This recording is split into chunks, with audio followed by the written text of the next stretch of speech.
नमस्कार दोस्तों, स्वागत है आप सभी का मेरे YouTube channel Mayank study point पर। मैं हूं आपका होस्ट मायांकशाव और आज का मेरा वीडियो प्रोडक्शन मैनेजमेंट का है, जिसके अंदर आज हम लोग जानेंगे scheduling in production and operation management के बारे में।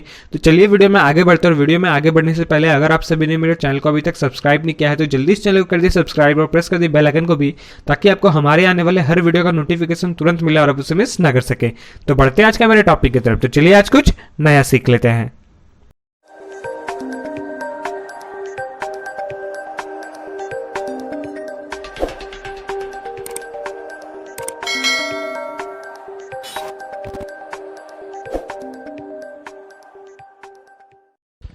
तो दोस्तों अब हम लोग यहाँ पे बात करें शेड्यूलिंग का।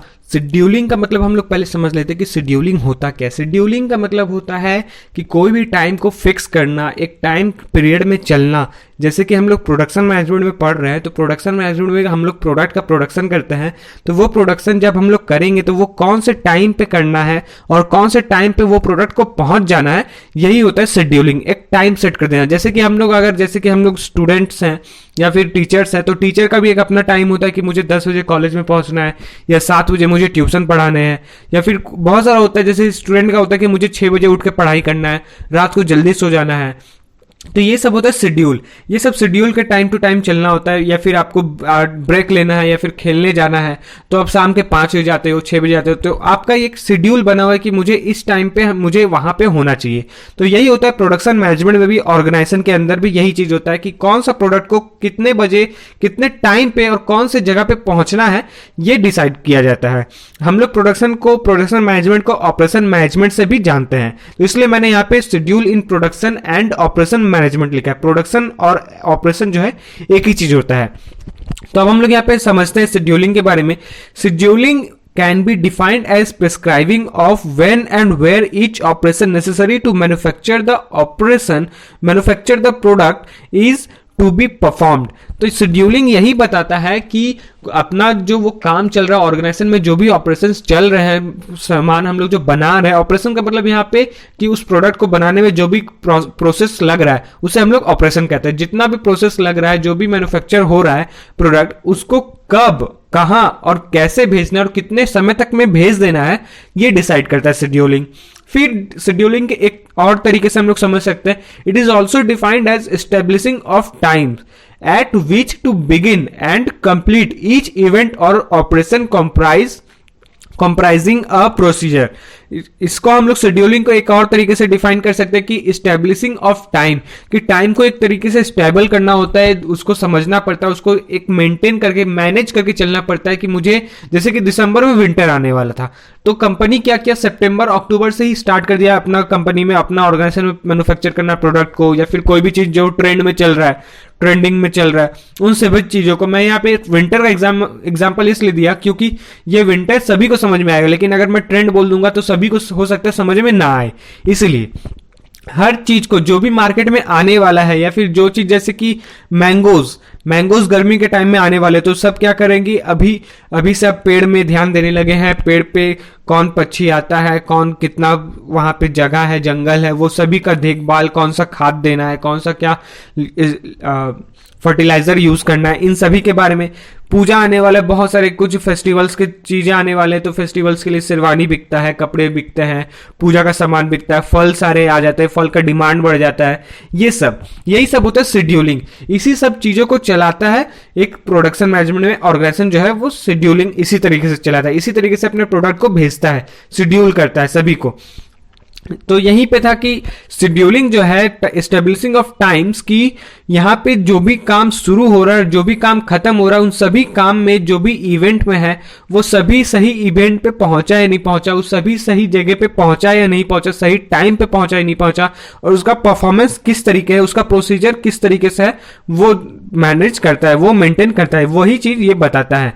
The principal aim of scheduling is to be plan the sequence of work so that production can be systematically arranged towards the end of competition या completion of all the products by due date।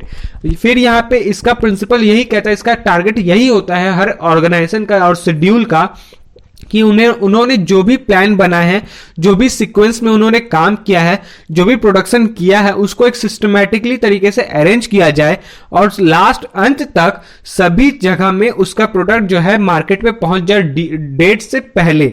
दिसंबर में ठंडा आने वाला तो नवंबर तक market में पहुंच जाए, ताकि कस्टमर का डिमांड ना बढ़ जाए और कंपनी को जो है प्रेशराइज ना होना पड़े कि बहुत सारे एक टाइम पे मुझे इतना सारा प्रोडक्ट बनाना है। इस तरीके से तो आपको सब एक टाइम टू टाइम लेके चलना पड़ता है, सिस्टमैटिकली तरीके से अरेंज करके चलना पड़ता है। अब हम लोग उसके प्रिंसिपल्स जानेंगे। Principles of scheduling. The principle of optimum task size. Scheduling tends to achieve maximum efficiency when the task sizes are small and all tasks of same order of magnitude. तो यहाँ पे शेड्यूलिंग टेंड्स क्या होता है कि इनका जो maximum efficiency है उसको एक जगह करता है, अचीव करने की कोशिश करता है, और उसका जो भी टास्क साइज है, बड़ा छोटा जो भी है, उन सभी को सेम ऑर्डर में मैग्नीट्यूड करता है, एक ही ऑर्डर में काम करवाता है। ना कोई ज्यादा, ना कोई कम करेगा, ना ही कोई ज्यादा करेगा, सबको इक्वल तरीके से काम करना है। इस तरीके से इक्वल तरीके से आपको अपना प्रोडक्शन देना है। फिर आता है principle of optimum production plan. फिर प्रिंसिपल का ऑप्टिमम प्रोडक्शन प्लान क्या है? Planning should be such that it imposes an equal load of on plant. इसमें यह प्लान होता है कि एक ऑर्गेनाइजेशन में, एक प्लांट में एकदम इक्वल तरीके का लोड हो, ना कोई ज्यादा ना कोई कम। जैसे कि हम लोग जानते हैं कि हर कंपनी जो ऑर्गेनाइजेशन है जहां पे प्रोडक्शन हो रहा है वो 24 घंटा खुला रहता है, 24/7 खुला रहता है। बस उसमें क्या होता है, एम्प्लॉय यानी कि लेबर का शिफ्ट रहता है कि डे शिफ्ट, नाइट शिफ्ट। तो इसमें वो काम करता है, तो ऐसा वो लोग को काम करना पड़ता है कि सुबह को जैसे कि 10,000 टन वो कुछ बना रहा है तो रात को भी 10,000 टन ही प्रोडक्शन होगा। इस तरीके से काम करना होता है, इक्वल लोड में काम करना पड़ता है। फिर आता है principle of optimum sequence. Scheduling tends to achieve the maximum efficiency when the work is planned so that the work hour are normally used in same sequence। फिर शेड्यूलिंग क्या करता है कि उनको वो जो एफिशिएंसी से, मैक्सिमम एफिशिएंसी से काम जो कर रहे हैं, जो भी प्लान किया हुआ है उसको सेम आवर दे दिया है, सेम टाइम दे दिया गया है, सेम घंटा दे दिया गया है, ताकि उसका जो काम है वो नॉर्मली यूज्ड हो और उसका सीक्वेंस भी हो जो सेम हो। यही होता है प्रिंसिपल ऑफ शेड्यूलिंग। अब आता है inputs to scheduling. Performance standards. The information regarding the performance standards time for operation helps to know the capacity in order to assign required machine hours to faculty या फिर facility. Performance standard क्या होता है कि जो भी information मिल रहा है, जो भी स्टैंडर्ड परफॉर्मेंस है, जो भी इंफॉर्मेशन मिला है परफॉर्मेंस का, जो स्टैंडर्ड परफॉर्मेंस है वो जो जुड़ा हुआ है उसके साथ, उसको एक समय से चलाना है, स्टैंडर्ड टाइम में चलाना है, और जो हेल्प करता है कैपेसिटी ऑर्डर को सही तरीके से करने में। मशीन का रिक्वायरमेंट जो है वो बढ़ जाता है, फैसिलिटी बढ़ जाता है, इस तरीके से कि मशीन में और कितने सारे ऐसे फैसिलिटीज है, नहीं है तो नया मशीन कब आने वाला है, ये सब परफॉर्मेंस स्टैंडर्ड पे आता है। फिर आता है units in which loading and scheduling is to be expressed. Units in which loading and scheduling is to be expressed का मतलब होता है कि जो भी लोड हो रहा है, जो भी लोडिंग चल रहा है, जो भी शेड्यूलिंग चल रहा है, उसको सही तरीके से सही यूनिट में एक्सप्रेस करना। फिर आता है effective capacity of the work centre. फिर वर्क सेंटर जो है उसका कैपेसिटी इफेक्टिव दिखता है, बहुत ज्यादा इफेक्ट देखने को मिलता है उसी शेड्यूलिंग के अंदर। Demand pattern and extent of flexibility to be provided for rush orders. फिर रश ऑर्डर्स में बहुत सारा फ्लेक्सिबिलिटी हम लोग को देखने को मिलता है, बहुत सारा एक्सटेंट देखने को मिलता है डिमांड पैटर्न में, कि उनका डिमांड जब बढ़ रहा है तो जाहिर है कि उनका जब डिमांड बढ़ रहा है तो प्रोडक्शन भी बढ़ जाएगा, प्रोडक्शन बढ़ रहा है तो ऑर्डर भी रश होने लगेगा कि कुछ प्रोडक्ट खराब भी हो सकते हैं, इस तरीके से। फिर आता है ओवरलैपिंग ऑफ ऑपरेशंस। ओवरलैपिंग का मतलब होता है कि उस जो काम एक दिन में जो ऑर्गेनाइजेशन 10,000 टन प्रोडक्शन करता था, हो सकता है वो 15,000 कर दे, हो सकता है वो 20,000 कर दे, इस तरीके से ओवरलैपिंग। फिर आता है individual job schedule. Individual job schedules में भी जो होता है वो अकेले का काम हो जाता है, अकेला काम कर रहा है वो शेड्यूल, एक ही शेड्यूल में वो काम कर रहा है उसका, और दूसरा कोई शेड्यूल नहीं है कि वो ठंडा का कपड़ा बना रहा है तो बस वो ठंडा का ही कपड़ा बना रहा है, दिसंबर तक वो ठंडा का कपड़ा बना रहा है, जब तक ठंडा है तब तक वो बनाते जा रहा है, उसका कोई चेंजेस नहीं आ रहा कि अब मुझे गर्मी बनाना है या फिर बरसात का बनाना है या फिर दूसरा ट्रेंड का बनाना है, वो एक ही चीज पे काम किया जाएगा, यही होता है। फिर अब आता है scheduling strategy very widely among firms and range from an no scheduling to very sophisticated approaches. These strategies are grouped into 4 classes. हम लोग शेड्यूलिंग स्ट्रेटेजीज को 4 पार्ट्स में बांटे हैं। शेड्यूलिंग स्ट्रेटेजी जो होता है वो बहुत ही वाइड होता है, यानी कि बहुत लंबा चौड़ा होता है फॉर्म का, और जो रेंज भी होता है उसका कोई शेड्यूल नहीं होता, नो शेड्यूलिंग होता है, और ये बहुत ही सोफिस्टिकेटेड होता है अप्रोच करना कि इसको सही तरीके से कैसे बनेगा। तो इसे हम लोग 4 तरीके से बांटा है। तो वो क्या क्या है? Detailed scheduling for specific job that are arrived from customers is impracticable in actual manufacturing situation. Actual manufacturing situation जो है उससे इम्प्रैक्टिकेबल होता है कस्टमर से उसका स्पेसिफिक जॉब ढूंढा जाता है कि उसको क्या पसंद है, कस्टमर का क्या डिमांड है, वो क्या चाहता है, तो उसके ऊपर वो मैन्युफैक्चर करता है, उस मैन्युफैक्चर सिचुएशन के ऊपर।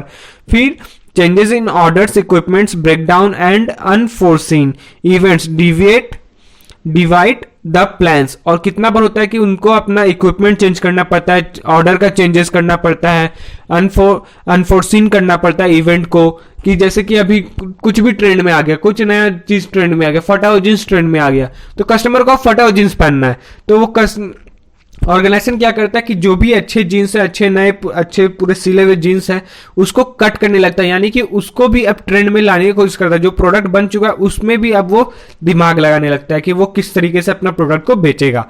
तो फिर आता है cumulative scheduling of total workload is useful especially for long range planning of capacity need। Cumulative scheduling का मतलब होता है जो भी टोटल वर्कलोड उस पर हो रहा है, यूज हो रहा है, स्पेशली जो लॉन्ग रेंज प्लानिंग है उसका कैपेसिटी नीड्स को कम्युलेट करना, उसको सही तरीके से चलाना।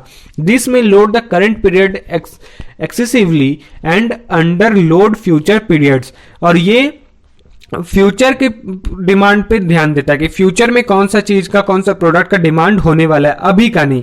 तो यही चीज होता है, it has some means of control the job. फिर आता है cumulative detailed combination is both feasible and practical approach if master schedule has fixed and flexible portion. जब ये कुमुलेटिव डिटेल में क्या होता है, ये दोनों का कॉम्बिनेशन होता है, जो प्रैक्टिकल अप्रोच भी होता है और फिजिबल अप्रोच भी होता है। और ये इसका मास्टर क्या होता है शेड्यूल की, ये बहुत सारा फ्लेक्सिबल भी रहता है और बहुत ही ज्यादा फिक्स्ड भी रहता है इसका पोर्शन। फिर आता है priority decision rules. Priority decision rules क्या होता है? Priority decision rules are scheduling guides that are used independently and in conjunction with one of above strategy, that is first come first serve. These are useful in reducing work in process, WIP inventory। Priority decision क्या होता है, rule क्या होता है कि जो भी scheduling guides है, जो भी इंडिपेंडेंटली प्रोडक्ट्स बने हुए, कंजम्पशंस बने हुए, उसका एक स्ट्रेटेजी होता है। और वो स्ट्रेटेजी कैसे होता है कि जो पहले बना है उसको पहले सर्व करो, जो पहले आया उसको पहले दिखाओ, यही चीज होता है। जो पहले बन चुका है, जो प्रोडक्ट आ चुका है उसको पहले खत्म करो, जो बना हुआ उसको खत्म करो, उसके बाद नया लेके आना। तो ये बहुत सारा यूजफुल भी होता है इसका काम। जो वर्क इन प्रोसेस है उसको रिड्यूस करने के, टाइम को ज्यादा प्रेशराइज ना हो, एम्प्लॉय ज्यादा प्रेशराइज नहीं हो, या फिर जो लेबर बना रहे उस प्रोडक्ट को वो ज्यादा प्रेशराइज ना हो कि मुझे एक ही टाइम पे इतना सारा बनाने बोल रहा है, 20 तो टेस्ट हो, एक ही बार में बनाने बोल रहा है, ऐसा वो प्रेशराइज नहीं हो इन्वेंट्री में। उसके बाद आता है types of scheduling. Types of scheduling क्या है? Types of scheduling can be categorized as forward scheduling and backward scheduling। Types of scheduling जो होता है वो दो तरीके से categorized किया गया है, एक तो forward scheduling और एक तो backward scheduling। Forward scheduling क्या होता है? is commonly about in job shops where customer place their orders need as soon as possible basis। जो फॉरवर्ड शेड्यूलिंग क्या होता है कि जो कॉमन, जो मेनली ये दुकान में होता है, जॉब जो शॉप होता है, जो छोटा मोटा जो दुकान होता है, वो क्या करता है, वहां पे जब कस्टमर पहुंचते हैं तो वो अपना ऑर्डर को प्लेस करते हैं। ऑर्डर को जब प्लेस करते हैं, उनको कस्टमर को क्या चाहिए, जैसे कि हम लोग यहाँ पे फॉरवर्ड शेड्यूलिंग को हम लोग देख सकते हैं कि जो हम लोग को डिलीवरी बॉय जो हम लोग को प्रोडक्ट देने आता है, तो उसका वो जॉब है, वो भी एक छोटा सा जॉब शॉप है। तो वो क्या करता है, कस्टमर का प्लेस देखता है कि वो कब चाहता है और कितना जल्दी वो चाहता है अपना प्रोडक्ट को, कितना ज्यादा वो सोच रहा है कि उस प्रोडक्ट के बारे में, कब आएगा मेरे पास, कब आएगा मेरे पास, कितना जल्दी उसके पास वो प्रोडक्ट उसके हाथ में आ जाए। यही होता है forward scheduling determines start and finish times of next priority job by assigning it the earliest available time slot and from that time forward scheduling determines start and finish। जो भी forward scheduling होता है वो determine करता है कि कब उसका प्रोडक्ट का टाइम आने वाला है और कब खत्म हो रहा है, कब स्टार्ट हो रहा है, कब खत्म हो रहा है, और उसका नेक्स्ट प्रायोरिटी जॉब क्या है वो असाइन करना। फिर और जल्दी से जल्दी उस काम के लिए वो अवेलेबल रह पाए उस टाइम के लिए determines when the job will be finished, और कब वो खत्म करना है, इन सभी के बारे में वर्क सेंटर के अंदर। Since the job and its components start as early as possible. फिर कोई जॉब जैसे कि कोई एम्प्लॉय जो जॉब स्टार्ट करने वाला था, तो वो एक यही चीज सोचता है कि कब से कितना जल्दी हो वो जॉब स्टार्ट करे। जो नए बिगनर या फ्रेशर्स होते हैं उनका माइंड में ये हमेशा चलता है कि जब उनको जॉइनिंग लेटर आ चुका है तो वो क्या करेंगे, हमेशा सोचते रहेंगे कि ये बहुत ज्यादा टाइम हो गया, कितना जल्दी मैं जॉब में जाऊं, कितना जल्दी मैं जॉब में जाऊं, कितना जल्दी मैं अपना काम स्टार्ट करूं। इस तरीके से यही होता है हर ऑर्गेनाइजेशन में भी जो प्रोडक्शन किया जा रहा है, they will typically be completed before they are due at the subsequent work center in the routine। तो यहाँ पे इस कारण से जब वो अपना काम को जल्दी स्टार्ट कर ले और जल्दी खत्म कर ले, तो यहाँ पे हो सकता है कि उसका जो वर्क सेंटर में रूटीन है वो कम हो जाए, ज्यादा कम काम करने मिले उसको लास्ट टाइम पे। The forward method generates in the process inventory that are needed and subsequent work center and higher inventory cost. Forward scheduling is simple to use and it gets job done in shorter lead time compared to backward scheduling। Forward scheduling जो है वो बहुत ही ज्यादा simple और बहुत ही ज्यादा useful होता है बैकवर्ड शेड्यूलिंग के कंपेयर में, और बहुत ही शॉर्टर लीड्स टाइम पे भी चलता है। अब हम लोग यहाँ पे देखेंगे बैकवर्ड शेड्यूलिंग के बारे में। Backward scheduling is often used in assembly type industries and commit in advance to specific delivery dates। Backward scheduling determines the start and finish times for waiting jobs by assigning them to the latest available time slot that all enable each job to be completed just when it is due but done before। Backward में क्या होता है, backward scheduling में ये एक assembly type होता है जो इंडस्ट्री का स्पेसिफिक डिलीवरी डेट्स को देखने की कोशिश करता है, समझने की कोशिश करता है, बढ़ाने की कोशिश करता है या फिर जल्दी खत्म करने की कोशिश करता है। Backward scheduling determines the start and finish time. वो स्टार्ट टाइम और फिनिश टाइम पे ज्यादा डिटरमाइन करता है, ज्यादा जल्दी समझने की कोशिश करता है, और वो अपना जॉब के बारे में ज्यादा सोचता है, वेट करता है, उसको असाइन करता है, लेटेस्ट जॉब कौन सा आने वाला है उसके बारे में भी सोचता है, उसका टाइम पीरियड के बारे में भी सोचता है कि अब उसको नेक्स्ट क्या बनाना है, नेक्स्ट क्या करना है, नेक्स्ट क्या कहाँ जाना है, नेक्स्ट कौन से प्रोडक्ट को कौन से कस्टमर तक भेजना है। Completed just when it is due, और जब तक वो ड्यू होगा उसके पहले उसे अपने प्रोडक्ट को भेज देना है। यही होता है backward scheduling. By assigning jobs as late as possible, backward scheduling minimises inventory since a job is not completed until it must go directly to the next work center on its routing। अगर कभी ऐसा होता है कि inventories में जो है backward scheduling जो है वो मिनिमाइजेज होकर इन्वेंट्रीज में रुक जाता है, तो वो उसका जॉब कंप्लीट नहीं हुआ, तो वो क्या करता है, वो तुरंत से दूसरा काम पे go directly to next work, उसका दूसरा काम पे वो चला जाता है वर्क सेंटर में और अपना रूटीन के हिसाब से वो काम करने लगता है। Forward and backward scheduling methods are shown in the following figure. जैसे कि हम लोग यहाँ पे एक फिगर में देख सकते हैं, तो ये फिगर है, इस फिगर में हम लोग देख सकते हैं, इससे मैं जूम करने की कोशिश करूंगा। तो यहाँ पे हम लोग देख सकते हैं फॉरवर्ड शेड्यूलिंग जो है ये start by scheduling raw material work, यहाँ से ये स्टार्ट हो रहा है ऑब्टेन रॉ मटेरियल्स में, इस तरीके से जा रहा है ऑपरेशन 1, ऑपरेशन 2 और फाइनल असेंबली, और रिक्वायर्ड ड्यू डेट यहाँ पे है। तो ये बैकवर्ड शेड्यूलिंग क्या होता है कि फाइनल असेंबली में आया, फिर ऑपरेशन 2 में आया, फिर ऑपरेशन 1 में आया, फिर यहाँ से वो ऑब्टेन रॉ मटेरियल में गया और टुडे डेट मतलब आज का डेट में वो पहुंचा देता है। तो ऑपरेशन टाइम ये व्हाइट कलर जितना भी हम लोग को दिख रहा है व्हाइट में वो सब ऑपरेशन टाइम है, और जो भी हम लोग ग्रे कलर में दिख रहा है वो ट्रांजिट और क्यू टाइम है कि हम लोग का उसमें वो काम चल रहा है, वो काम वो डिस्टेंस में है, वो प्रोसीजर चल रहा है। Start by scheduling date, due date, required and work, ये सब होता है बैकवर्ड शेड्यूलिंग और फॉरवर्ड शेड्यूलिंग। तो दोस्तों आज के लिए बस इतना ही। उम्मीद करता हूं कि आप सभी को मेरा वीडियो पसंद आया होगा। तो जाते जाते वीडियो को लाइक करें, और अगर आप चैनल पे न्यू हैं तो चैनल को सब्सक्राइब करें और प्रेस करें बेल आइकन को भी, ताकि आपको हमारे आने वाले हर वीडियो का नोटिफिकेशन तुरंत मिले और आप उसे मिस ना कर सके। और अगर आपको वीडियो और भी अच्छे से डिटेल्स में जाननी है तो कमेंट करके मुझे जरूर बताएं, तो मैं आपको इस टॉपिक पे एक नया वीडियो बनाकर जरूर बताऊंगा और अच्छे से और भी इसे अच्छे से डिफाइन करके बताऊंगा। तो मिलते हैं हमारे अगले वीडियो पे। जुड़े रहे मयंक स्टडी पॉइंट के साथ। वीडियो को पूरा देखने का आपका बहुत बहुत शुक्रिया।